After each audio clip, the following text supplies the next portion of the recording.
Assalamualaikum warahmatullahi wabarakatuh.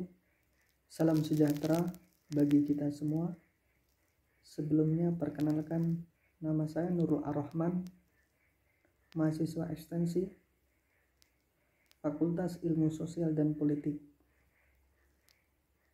Di sini saya akan menjawab beberapa pertanyaan dari mata kuliah Perencanaan Kota dan Wilayah bagian dari ujian tengah semester.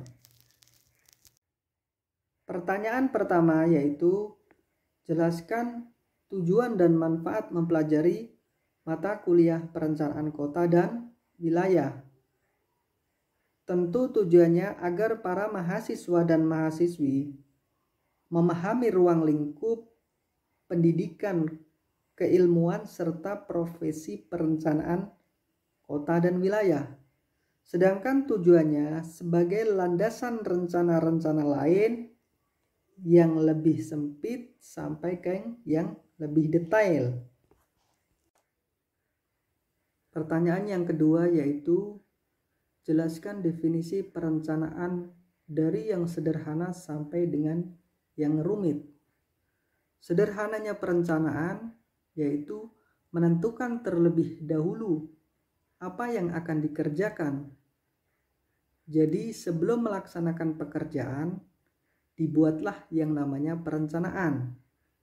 Sedangkan yang rumit, suatu proses menetapkan apa yang akan dicapai di masa datang berdasarkan tahapan-tahapan pencapaian. Ada 4 dasar tahapan, yaitu menetapkan kemajuan, menetapkan rencana tindakan, mengevaluasi kemajuan, dan menilai kinerja keseluruhan. Pertanyaan yang ketiga yaitu, jelaskan jenis-jenis wilayah berdasarkan pandangan Glasson dan Hanafiyah. Glasson menyatakan jenis wilayah dibedakan berdasarkan kondisi fisik dan fungsinya. Kondisi fisik, wilayah dikelompokkan atas keseragaman isinya, seperti wilayah perkebunan, wilayah peternakan, dan wilayah industri. Sedangkan berdasarkan fungsinya, wilayah dibedakan atas fungsinya, seperti kota, tempat pemasaran, transportasi, dan pertokoan dan pemukiman. Sedangkan menurut Hanafiyah, jenis wilayah dibedakan berdasarkan konsep absolut dan konsep relatif. Konsep absolut, jenis wilayah didasarkan pada kondisi fisik, yaitu misalnya ruang di permukaan bumi ini memiliki lokasi yang tepat dan tetap. Sedangkan konsep relatif, selain memperhatikan kondisi fisik, sekaligus fungsi ekonomi sosial. Misalnya, jarak diukur secara fungsional berdasarkan unit dan waktu. Pertanyaan yang keempat yaitu, jelaskan jenis-jenis kota dan cakupannya.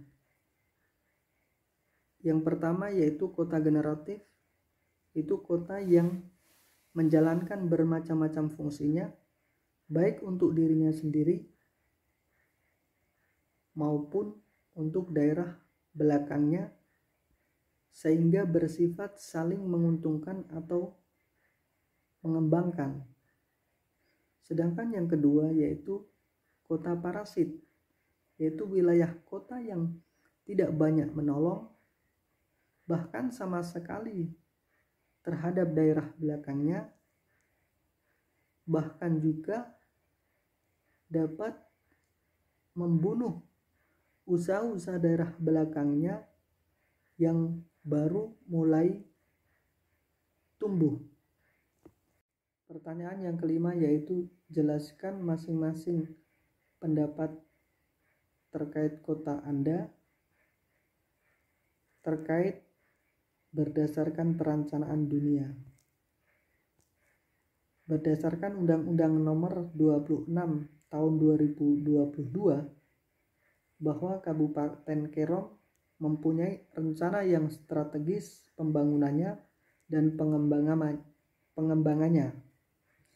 Perencanaan tata ruang yang harus mengalokasikan wilayah lindung dan budidaya hutan secara profesional sehingga tercapainya pemanfaatannya sumber daya hutan.